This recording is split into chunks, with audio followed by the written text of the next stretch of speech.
అఖిలాండ కోటి బ్రహ్మాండ నాయక రాజాదిరాజ యోగిరాజ పరబ్రహ్మ శ్రీ సచ్చిదానంద సమర్థ సద్గురు సాయి మహారాజా శ్రీ సచ్చిదానంద సద్గురు సాయినాథ్ మహారాజ్ కి జై.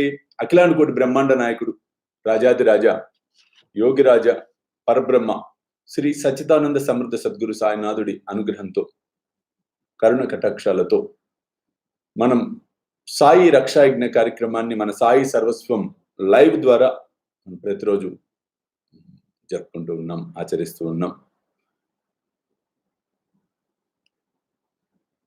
ముఖ్యంగా కరోనా ఈ వైరస్, ఈ కరోనా వైరస్ ఏదైతే ఉందో దీని తీవ్రతకు భయపడి విపరీతంగా దాని గురించి ఆలోచించి లేనిపోని వేరే తీరైనటువంటి అనారోగ్యాల్ని తెచ్చుకోవటం అనేది కరెక్ట్ కాదు. బేసికల్గా దీని గురించి మనం భయపడవలసిన అవసరం ఏమీ లేదు. తగు జాగ్రత్తలు కనుక మనం తీసుకున్నట్లయితే ఈ మహమ్మారి మన్నేమి చేయదు. ఎందుకంటే నిన్నటి కార్యక్రమంలో మీ అందరికీ తెలియచెప్పడం అనేది జరిగింది. నేను పసుపు తీసుకొని నేను చెప్పినటువంటి మంత్రంతో ఏదైతే మంత్రం ఉందో ఆ మంత్రాన్ని చక్కగా మీరు యంత్రం అవ్వచ్చు, సాయిదేవి రక్ష కవచానికి అవ్వచ్చు, లేదు బాబా విగ్రహానికి అవ్వచ్చు, లేదు బాబా చిత్రపటానికైనా సరే పూజించి ఆ పసుపును రోజు నీళ్ళలో తీర్థం కింద తీసుకోండి.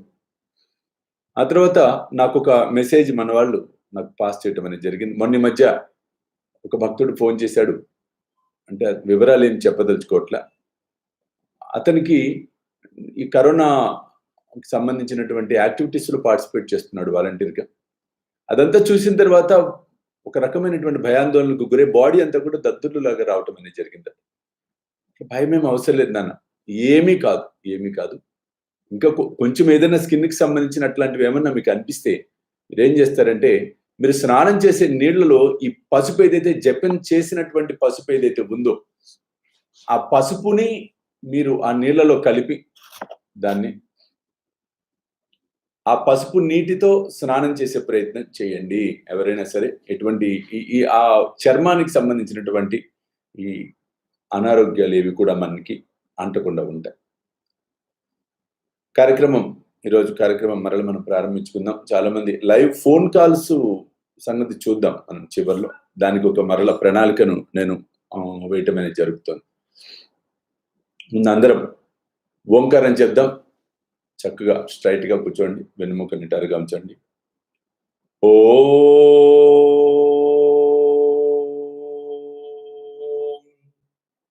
ఓ ఓ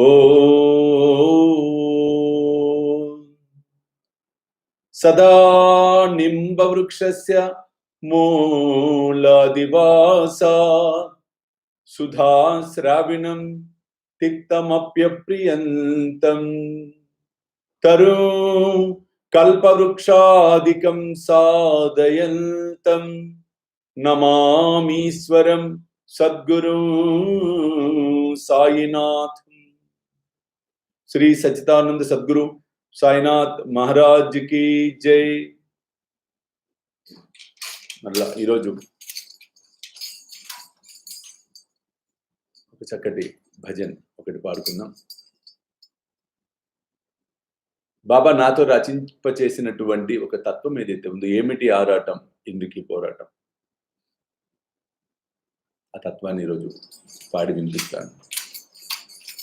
ఏమిటి ఆరాటం, ఎందుకీ పోరాటం,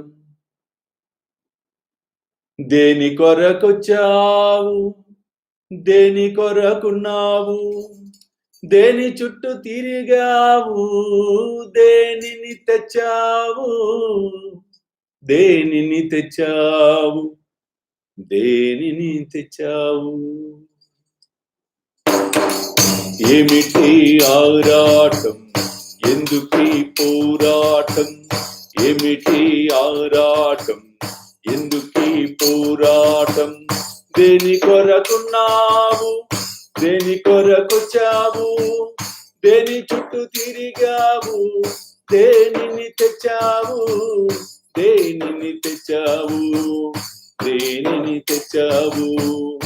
ఏమిటి ఆరాటం, ఎందుకీ పోరాటం?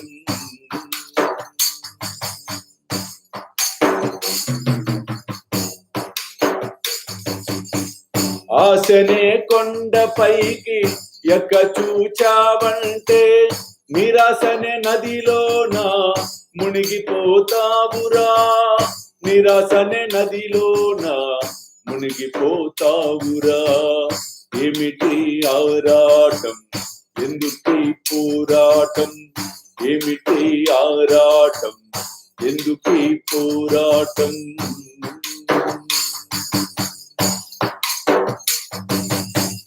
నాది నాదనన్నావో, నాది నాదనన్నావో, నది కాదు.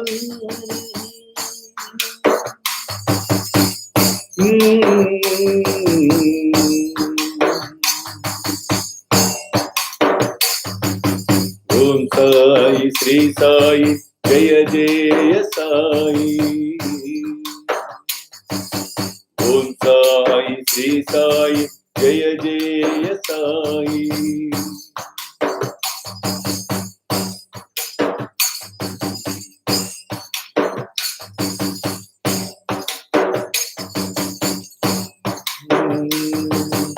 ఓం సాయి శ్రీ సాయి జయ జయ సాయి.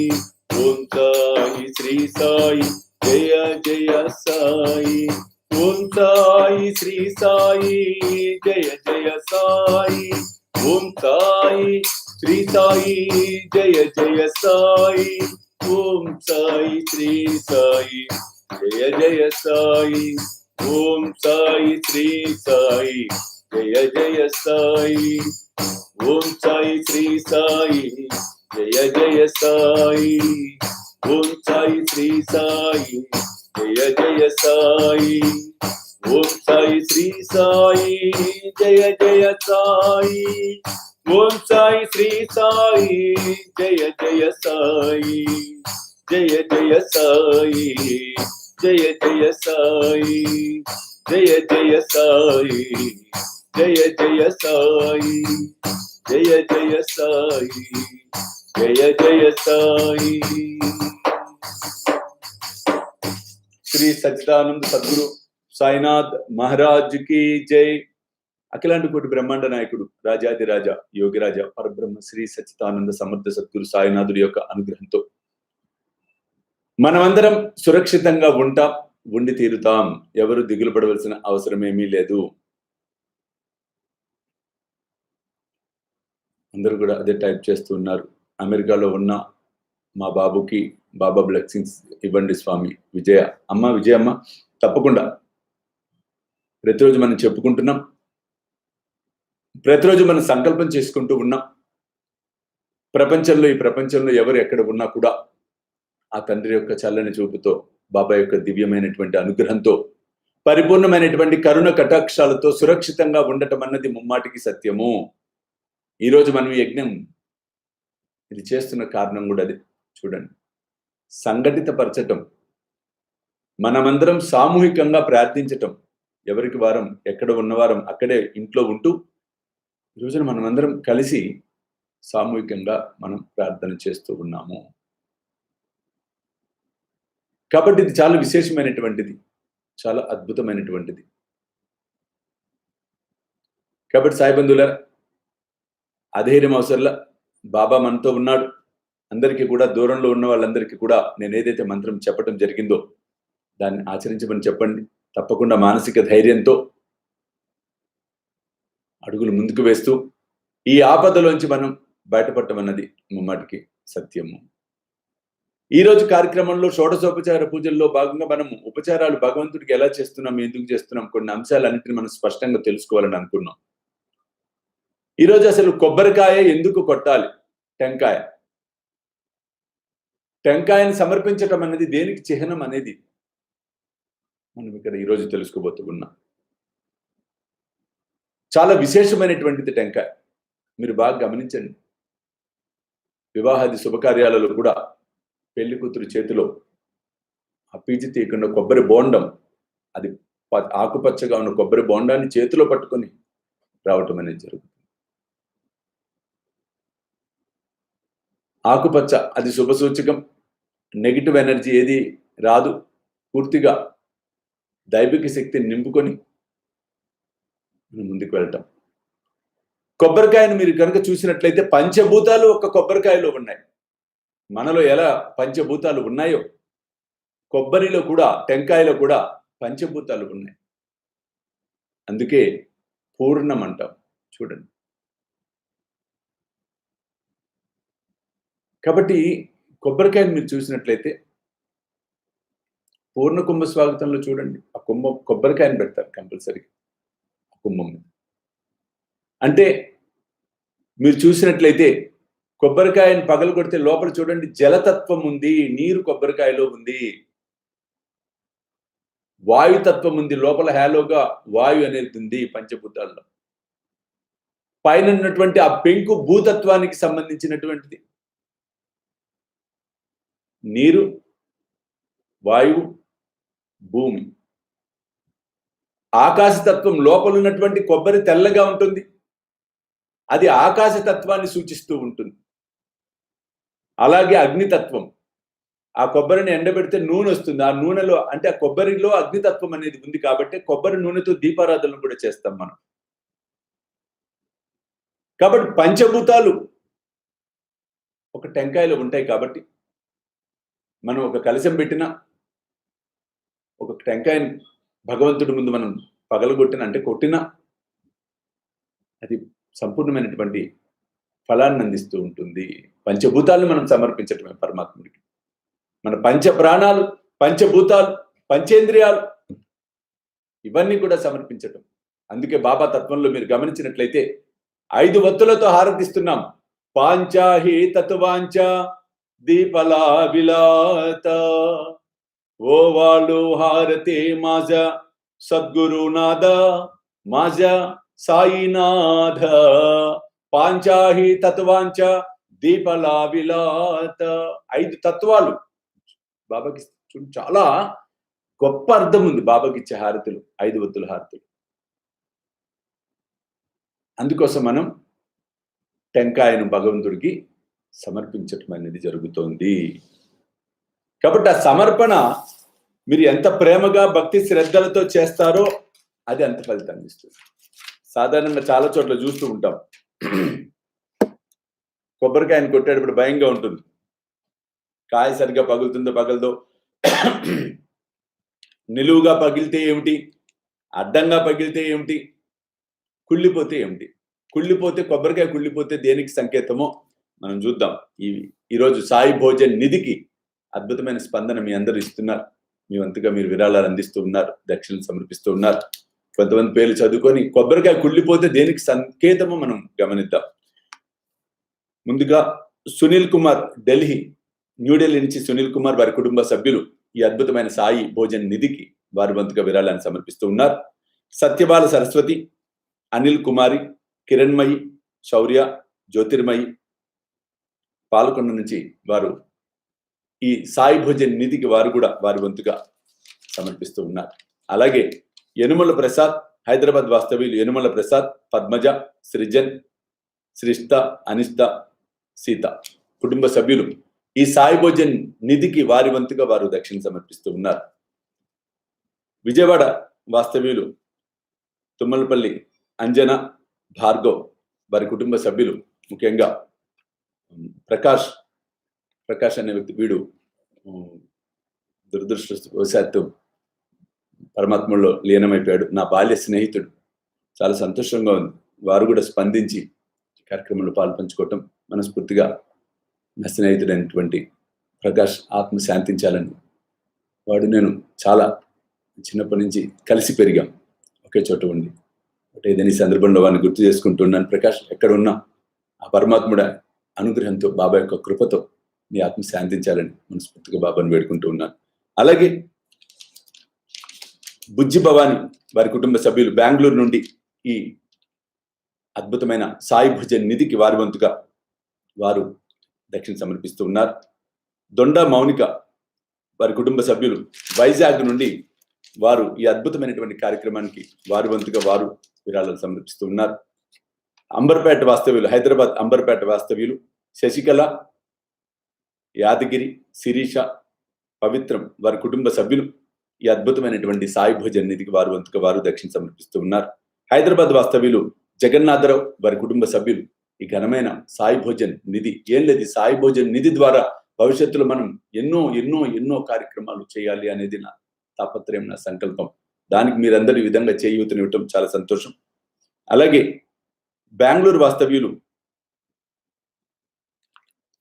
శ్రీనాథ్, మంజుల, విజయ్ కేశవ్ వారి కుటుంబ సభ్యులు ఈ అద్భుతమైనటువంటి కార్యక్రమంలో వారి వంతుగా వారు కూడా చేయూతనందిస్తూ ఉన్నారు. జగన్నాథరావు చెప్పినట్టున్న జగన్నాథరావు వారి కుటుంబ సభ్యులు హైదరాబాద్ వాస్తవ్యులు వారు కూడా ఈ కార్యక్రమంలో వారి వంతుగా దక్షిణ సమర్పిస్తూ ఉన్నారు. అలాగే డి మౌనిక కాకినాడ, డి మౌనిక వారి కుటుంబ సభ్యులు ఈ అద్భుతమైన సాయి భోజన్ నిధికి వారి వంతుగా వారు విరాళాలు సమర్పిస్తూ ఉన్నారు. దేవిరాజు జ్యోతిర్మయి వారి కుటుంబ సభ్యులు బెంగళూరు నుండి వారు కూడా ఈ అద్భుతమైన కార్యక్రమానికి విరాళాలు సమర్పిస్తూ ఉన్నారు.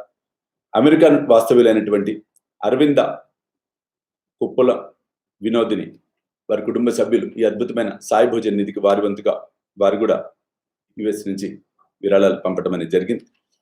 అలాగే అనపర్తి విజయలక్ష్మి, శ్రీయాష్, సాయి శ్రీష్ట కుటుంబ సభ్యులు వారు కూడా ఈ అద్భుతమైనటువంటి సాయి నిధికి వారి వంతుగా వారు సమర్పించారు. బెరహంపూర్ ఒరిస్సా వాస్తవ్యులు పి అరుణకుమారి, వెంకటేశ్వరరావు, సంతోష్ కుమార్, లావణ్య వారి కుటుంబ సభ్యులు ఈ సాయి భోజన్ నిధికి వారి వంతుగా ప్రేమగా భక్తి శ్రద్ధలతో వారు విరాళాన్ని సమర్పించడం జరిగింది. హైదరాబాద్ వాస్తవ్యులు కనకారెడ్డి వారి కుటుంబ సభ్యులు ఈ అద్భుతమైనటువంటి కార్యక్రమానికి వారి వంతుగా వారు సహాయ సహకారాలుగా అందించడం జరుగుతోంది. స్కాట్లాండ్ నుండి సాయి సత్యచంద్ర సంధ్య వారి కుటుంబ సభ్యులు స్కాట్లాండ్ నుండి ఈ సాయి భోజన్ నిధికి వారి వంతుగా వారు విరాళాన్ని పంపడం జరిగింది.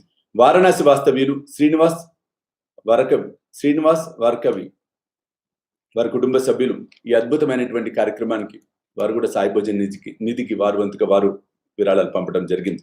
కరీంనగర్ వాస్తవ్యులు డాక్టర్ వి సుమన్ చంద్రరావు, శారద, శ్రవణ్ చంద్రరావు కుటుంబ సభ్యులు ఈ అద్భుతమైన కార్యక్రమానికి విరాళాలు పంపడం అనేది జరిగింది. అలాగే శ్రీకాకుళం వాస్తవ్యులు ఎస్ వెంకట ప్రసాద్ వారి కుటుంబ సభ్యులు ఎంతో భక్తి శ్రద్ధలతో ఈ అద్భుతమైన కార్యక్రమానికి వారి వంతుగా వారు కూడా ఈ సాయి భోజన్ నిధికి విరాళాలు పంపడం జరిగింది. ఇంకా అవకాశము అవసరము ఉన్నవారు తప్పకుండా మనమందరం ఒక్కొక్క బిందువు, ఒక్కొక్క చినుకు కలిస్తేనే పెద్ద సముద్రం అవుతుంది. అలా మనం బాబా చూపించినటువంటి మార్గంలో ఇంకా ఎన్నో ఎన్నో చేయాలని తపనతో ముందుకు వెళ్తున్నాను. కాబట్టి మీరు కూడా నాతో ఈ యజ్ఞంలో కలిసి నడవాలని ఆ సాయి కృపకు పాత్రల వాళ్ళని మనస్ఫూర్తిగా ఆశీర్వదిస్తూ ఈ విరాళాలు ఇచ్చిన మీ అందరికీ బాబా యొక్క అనుగ్రహం పరిపూర్ణంగా లభించాలని, మీరందరూ ఆయురారోగ్యాలతో అష్టైశ్వర్యాలతో తొలతూగాలని, మీ వంశాలు అభివృద్ధి చెందాలని మనస్ఫూర్తిగా ఆశీర్వదిస్తూ ఉన్నాను. కార్యక్రమంలోకి వచ్చినట్లయితే మీరందరూ ఆసక్తిగా ఎదురు చూస్తూ ఉన్నారు. కొబ్బరికాయ కొట్టింది కుళ్ళిపోతే దేనికి సంకేతం? చాలా మందికి భయం వేస్తూ ఉంటుంది. కుళ్ళిపోయిందని బాధపడతారు. అయ్యో అయ్యో అయ్యో మనం ఏదో తప్పు చేశామే, మనం ఏదో తెలియకేదో మిస్టేక్ చేశామేమో. బాగా గుర్తుపెట్టుకోండి, మీరు కొబ్బరికాయ కొట్టినప్పుడు అది కుళ్ళిపోతే శుభ సూచకము. ఎందుకు అంటే చెడిపోతున్నట్టే బయటికి ఏదైతే చెడు ఉందో ఆ చెడుని పరమాత్ముడు తొలగించేస్తున్నాడు. కాబట్టి దానికి ఏం బాధపడద్దు. అది బయటపడేసి మళ్ళీ ఇంకో కొబ్బరికాయ తెప్పించుకునే అవకాశం ఉంటే కొట్టండి, అవకాశం లేదు నమస్కారం చేసుకోండి.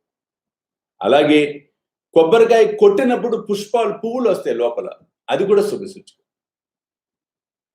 పుష్పం వచ్చినట్లయితే, కొబ్బరి పువ్వు వచ్చినట్లయితే అది కూడా శుభ సూచకమే. కాబట్టి కొబ్బరికాయ కొట్టేటప్పుడు మీరేం దిగులు పడాల్సిన పని లేదు, ఆందోళన చెందకండి, భయపడకండి. నిలువుగా పగిలితే, గురువుగారు మొన్న కొట్టగానే నిలువుగా పగిలింది, మా పక్కింటి ఆయన ఏం చెప్పాడంటే నీ తలకాయ కూడా పగిలిపోతుందని చెప్పాడు ఒక ఆయన చెప్పాడు నాకు. ఒకసారి చెప్పండి, how far it is correct? ప్రాక్టికల్గా ఆలోచిద్దాం. మనం కాదు, ప్రతిదానికి భయపడద్దండి. భయపడే వాటికి భయపడాలి. ఇప్పుడు బయటకు వెళ్తే కొడుతున్నారు, దానికి భయపడాలి. ఎక్కడ భయపడాలో అక్కడ భయపడాలి. ఎక్కడ ధైర్యంగా ఉండాలో అక్కడ ధైర్యంగా ఉండాలి. ఎక్కడ వినయ విధేయతలతో ఉండాలో అక్కడ వినయ విధేయతలతో ఉండాలి. మన సంస్కారాన్ని చాటుకోవాలి. గొప్ప సంప్రదాయం, గొప్ప సంస్కృతి, గొప్ప సంస్కారాలు మనందరి పూర్వజన్మ సుకృతం భారతదేశంలో జన్మించటం. ఇది కర్మభూమి. ప్రపంచం మొత్తాన్ని ఆవుతో పోల్చినట్లయితే భారతదేశం పొదుగు లాంటిది. చూడండి, అంతటి పవిత్రమైనటువంటి దేశంలో జన్మించిన మనం అదృష్టవంతులం.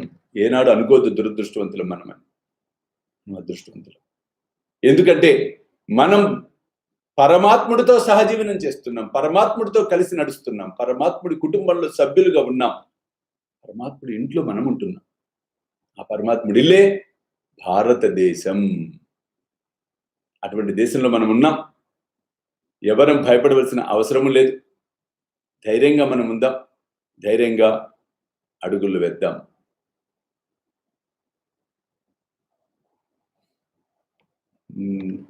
సరే, దానికన్నా ముందుగా ఒక్కసారి మరలా అందరూ నిటారుగా కూర్చోండి. ఈరోజు మనం మన సంకల్పాన్ని మనం చెప్పుకునే ప్రయత్నం చేద్దాం.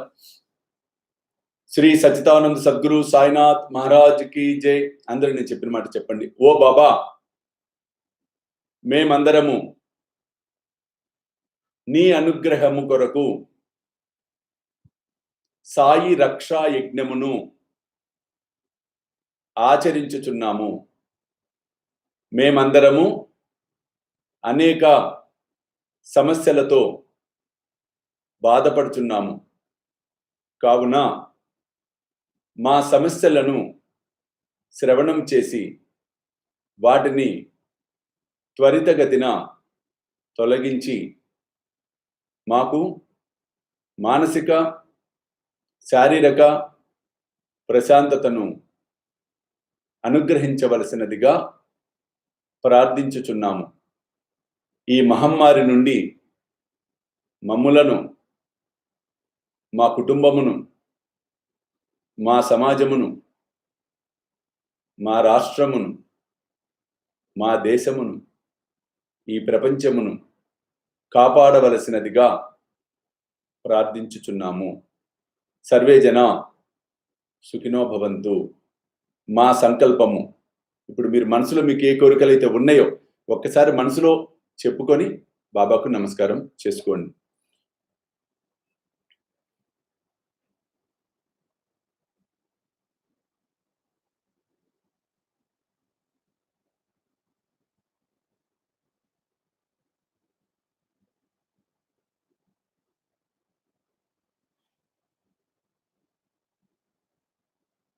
శ్రీ సచ్చిదానంద సద్గురు సాయినాథ్ మహారాజ్ కి జై.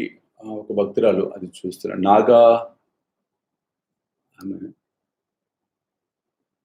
నాగ సాయిరామ్. గురువుగారు నమస్కారం. మా అమ్మాయికి ఎడమ వైపు తలనొప్పి ఎక్కువగా వస్తుంది. అలా అంతా తల బరువుగా ఉంటుంది. దయచేసి మంత్రం చెప్పండి. మీ మీద నమ్మకంతో అడుగుతాను.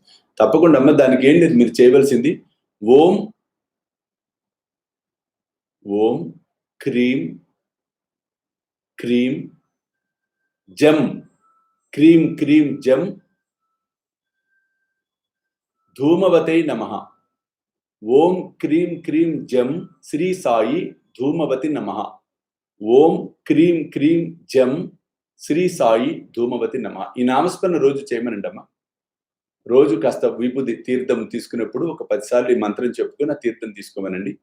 కాస్త కొబ్బరి నూనె బౌల్లో తీసుకొని దీన్ని కుడి చేయి పెట్టి ఈ మంత్రం ఒక 10 సార్లు చెప్పుకోండి. ఆ కొబ్బరి నూనెని కాస్త తలకి రాస్తూ ఉండండి. తప్పకుండా ఫలితం ఉంటుంది. తప్పకుండా ఫలితం ఉంటుంది.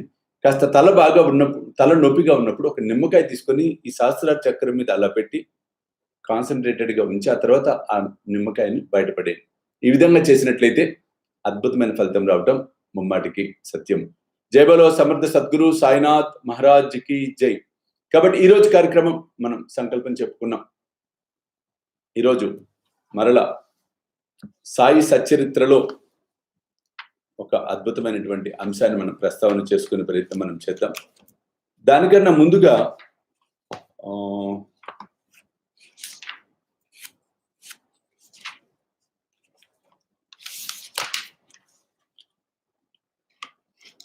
ఒక్కసారి ఈరోజు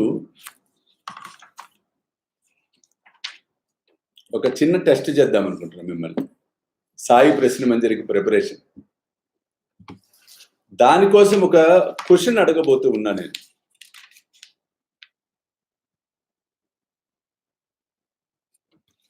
ఆ క్వశ్చన్కి ఆన్సర్ మీరు టైప్ చేయండి. క్వశ్చన్ ఈజ్ అంటే సచ్చరిత్ర కథలు మీరు ఎంతవరకు చదివారనేది నేను తెలుసుకోబోతున్నా. బాబా గోధుమ పిండి విసిరినటువంటి కథ, బాబా గోధుమ పిండి విసిరినటువంటి కథ, అది ఏ అధ్యాయంలో వస్తుంది? బాబా గోధుమ పిండి విసిరినటువంటి కథ ఏ అధ్యాయములో వస్తుంది? ఏ చాప్టర్లో? టైప్ చేయండి. ఏం చేస్తారంటే మీరు టైప్ చేయండి. ఎంతమంది నేను ఆప్షన్స్ ఇవ్వకుండా మీరు కరెక్ట్గా టైప్ చేస్తారో చూస్తాను.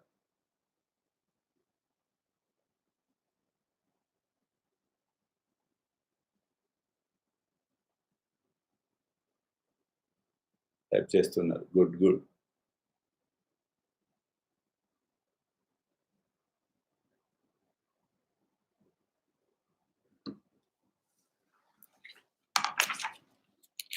అంటే ఇది ఏమవుతుందంటే సచ్చరిత్ర ఎంతమంది చదివారు అనేది, అందులో చదివినది ఎంత బాగా గుర్తుపెట్టుకున్నారు అనేది కూడా మనకి ఇక్కడ అర్థమవుతూ ఉంటుంది.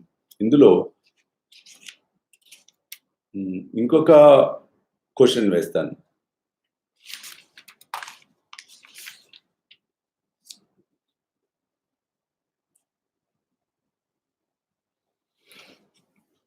వన్ చాప్టర్ 1లోనే మనకి గోధుమ విసిరిన కథ మనకి వస్తోంది. ఈ క్వశ్చన్ వేసి నెక్స్ట్ మనం ఒక మంచి కథ చెప్పుకునే ప్రయత్నం చేద్దాం. ఇప్పుడు చాలా సంతోషం, అందరు వెరీ గుడ్. 2 కాదు, 2 11 అని కొంతమంది టైప్ చేశారు. కాదు, చాప్టర్ నెంబర్ 1లో మనకు అది వస్తుంది. ఆ తర్వాత ఇప్పుడు నేను వేయబోయే ప్రశ్న, బాబా మహాసమాధి చెందుట 72 గంటల సమాధి. బాబా మహాసమాధి చెందిన ఘట్టము 72 గంటల సమాధి ఘట్టము. ఇది ఏ చాప్టర్లో వస్తుంది? ఇప్పుడు టఫ్గా అడిగాను, కొంచెం టఫ్. అదేం కాదు, తెలుసుకున్నా అంటే నేను ఆలోచిస్తోంది. ఇంకా సాయి ప్రశ్న మంజరి మీకు చాలా అద్భుతమైన గిఫ్ట్లు కూడా ఇవ్వాలనుకుంటున్నాను నేను. సాయి ప్రశ్న మంజరిలో బాబా మహాసమాధి చెందినటువంటిది 72 గంటల సమాధి కూడా మిక్స్ అయి ఉంటుందండి అందులో.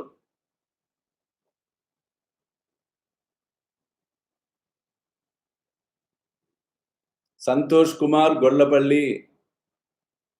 Next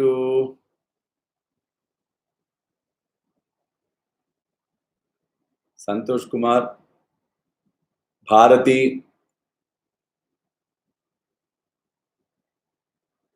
Satyanarayana, Kumar, Suhasini.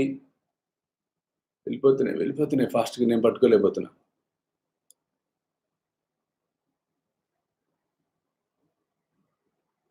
Sirisharao, Vemuri Abhishek,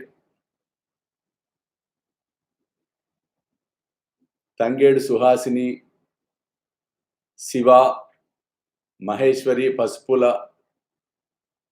Santosh Kumar Gollapalli. Okay,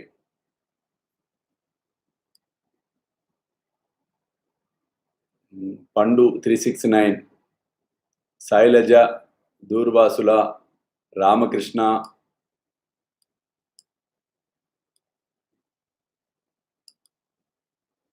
Simhachalam. Good. ఇక అంతా బాగానే టైప్ చేస్తూ ఉన్నారు. Very good. 43, 44 చాప్టర్స్ లో మనకి ఈ యొక్క ఘట్టాన్ని మనం చూడటం అనేది జరుగుతుంది. బాబా మహాసమాధి చెందుట 72 గంటల సమాధి. 72 గంటల సమాధి ఘట్టం నిజంగా చూసినట్లయితే అత్యంత అద్భుతంగా అనిపిస్తూ ఉంటుంది. It's really fantastic. నిజంగా అసలు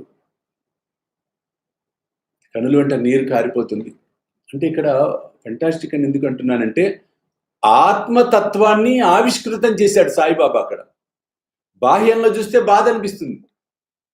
ఆ మధ్యలో ఒక ఆయన ఫోన్ చేశాడు నాకు, గురువుగారు అన్ని గ్రంథాలు చదివేశాను, బాబాది ఇంకా ఏదైనా ఆత్మతత్వం చెప్పే గ్రంథం ఏదన్నా ఉందా చెప్పండి, చదువుతాను.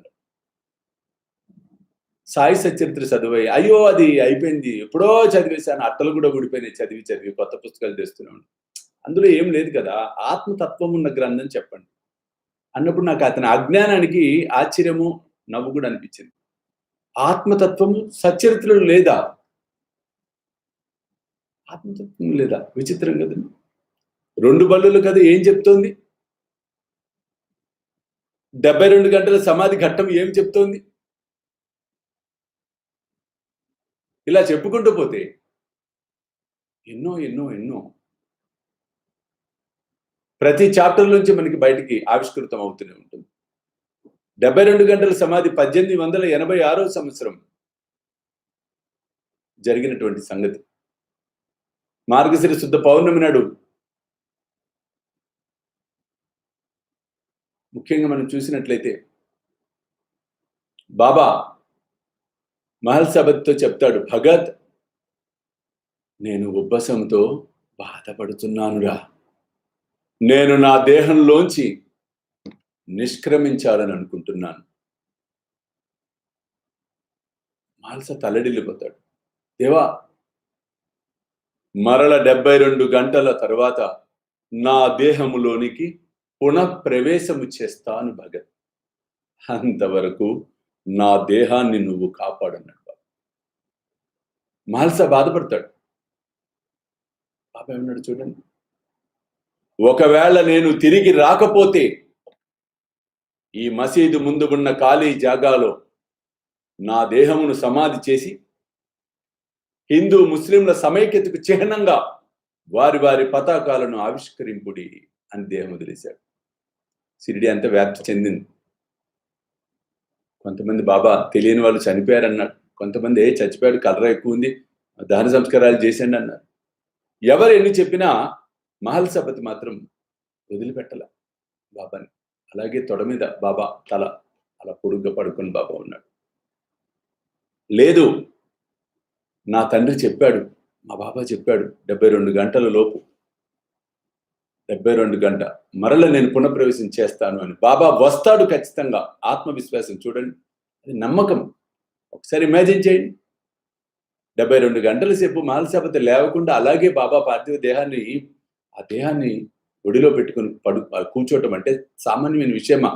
అందులో చుట్టూతో అందరూ చేరి ఇది అబద్ధం అబద్ధం అని చెబుతున్నా కూడా అతను చెలించల. అటువంటి ధైర్యం మనలో కావాలి ఇప్పుడు ప్రస్తుత పరిస్థితులు. అటువంటి గాఢమైన నమ్మకం మనలో కావాలి ఇప్పుడు ప్రస్తుత పరిస్థితులు. మాకు ఏమి కాదు, మా కుటుంబ సభ్యులకు ఏమి కాదు, ఈ ప్రపంచానికి ఏమి కాదు, మేము మరల సాధారణమైనటువంటి స్థితిని తొందరలోనే పొందుతాం బాబా యొక్క అనుగ్రహంతో అన్న ఆత్మస్థైర్యం పెంచుకున్నట్లయితే మనల్ని ఎవ్వరు ఏమీ చేయలేరు, ఏ కరోనా ఏమి చేయలేరు. 72 గంట అవగానే బాబా మరల దేహంలోకి పునఃప్రవేశం చేశాడు. ఆశ్చర్యపోయారు అందరూ. అంటే ఇక్కడ నమ్మకానికి అపనమ్మకానికి ఎప్పుడు యుద్ధం జరుగుతూనే ఉంటుంది ఈ భూమి మీద. మీరు గమనించండి, విశ్వాసానికి అవిశ్వాసానికి, నమ్మకానికి అపనమ్మకానికి, నిజానికి అబద్ధానికి, సత్యానికి అసత్యానికి, సహనానికి అసహనానికి, శ్రద్ధకి అశ్రద్ధకి యుద్ధం జరుగుతూనే ఉంటుంది. యుద్ధంలో మనం గెలవాలి అంటే బాబా యొక్క అనుగ్రహం ఉంటే చాలు. ఆ బాబా అనుగ్రహం పొందాలి అంటే మనం ఆ తండ్రి ప్రబోధించిన మార్గంలో నడిచినట్లయితే తప్పకుండా మనము మన లక్ష్యాన్ని చేరుకోవటం అన్నది ముమ్మాటికి సత్యము. కాబట్టి సాయిబంధులారా, రాబోయే రోజులు ఇంకా 11 రోజులు లాక్డౌన్, చాలా జాగ్రత్తగా ఉండవలసిన సమయం. జాగ్రత్త ఇన్ ద సెన్స్ ఊరికైనా బయటకు వెళ్ళకండి, అనవసరంగా అవసరమైతేనే వెళ్ళండి. శానిటైజర్స్తో హ్యాండ్ వాష్ చేసుకోండి, ఇంటిని పరిశుభ్రంగా ఉంచుకోండి. ప్రతిరోజు తప్పకుండా మిమ్మల్ని వదిలిపెట్టేది 3 o'clockకి మిమ్మల్ని కలవటం తథ్యం. ప్రతిరోజు చక్కగా లైవ్లో కాసేపు బాబా గురించి ముచ్చటించుకుందాం. ఇంకా రేపటి నుంచి కూడా ఇంకా ఇంకా కొత్తగా ఇందులోనే అనేక కార్యక్రమాలు చేస్తే బాగుంటుంది కదా అన్న ఆలోచన. చాలా మంది ఫోన్, స్వామీజీ ఫోన్ ఈ పూట కాదు, మరలా దానికి కూడా అంటే ఒక లిమిటేషన్ పెట్టుకొని అన్ని రకాలుగా ఒకటే అనేటప్పటికీ చాలా మంది ఎంతో ఎదురు చూస్తుంటారు అన్నిటి కోసం. కాబట్టి అనేక రకాలుగా కార్యక్రమాలు చేద్దాం. అలాగే ఇప్పుడు నాకు కావాల్సిందల్లా సాయి సచ్చరిత్రలో మనం బేస్ చేసుకొని సాయి ప్రశ్న మంజరి మనం పార్టిసిపేట్ చేయాలనుకుంటూ ఉన్నాం. ప్రశ్న మంజరిని కండక్ట్ చేయాలనుకుంటూ ఉన్నాం. సాయి ప్రశ్న మంజరిలో ఎవరైతే పార్టిసిపేట్ చేయాలి అనుకుంటారో దానికి విధానాలు కూడా చెప్పబోతూ ఉన్నాను నేను తొందరలోనే. దాని ప్రకారం మీ పేరుని నమోదు చేసుకొని ఆన్లైన్లోనే సాయి ప్రశ్న మంజరి కండక్ట్ చేయడానికి అనేక ప్రయత్నాలు చేస్తూ ఉన్నాం. తద్వారా ఏమవుతుందంటే మంచి విషయాలు, మంచి అంశాలను మనం తెలుసుకుంటూ 10 మందికి తెలియచెప్పే అవకాశాన్ని బాబా మనకు కల్పించడం జరుగుతూ ఉంటుంది. కాబట్టి సాయి బంధువులారా, సంతోషంగా ఉండండి, ధైర్యంగా ఉండండి, సుఖంగా ఉండండి. ఏమి అవటంలా, ఏమి జరగటంలా, అన్ని మంచే జరుగుతున్నాయి. మంచే జరిపిస్తాడు బాబా. ఆత్మస్థైర్యంతో ఉందాం. అన్ని తొందరలోనే సమసిపోతాయి. మరలా నార్మల్సీకి వస్తుంది. మనం మన పనులలో మనం యథావిధిగా బాబాను సేవించుకుంటూ ముందుకు కొనసాగటం అన్నది జరిగి తీరుతుంది. కాబట్టి సాయి బంధువులారా, రేపటి కార్యక్రమంలో మరల మనం కలుద్దాం. కాస్త టైం 35 మినిట్స్ అయింది. రోజు 15 మినిట్స్ మనం వెళ్తున్నాం. కొంచెం 30 to 35 minutes, half an hour. ఎందుకంటే కొంచెం నేను బాగా ఆలోచించాను. గంట సేపు కొంతమంది ఫోన్స్ అలాగే ఉండేప్పటికి అది హీట్ ఎక్కిపోతుంటుంది, అదో ప్రాబ్లం ఉంటుంది. బట్ ఏదేమైనా మరొకసారి ఆ సాయి అనుగ్రహం మీ అందరిపై పరిపూర్ణంగా లభించాలని, మీరందరూ ఆయురారోగ్యాలతో, అష్టైశ్వర్యాలతో తొలతూగాలని మనస్ఫూర్తిగా ఆశీర్వదిస్తూ సెలవు తీసుకుంటున్నాను. జై సాయినాథ్.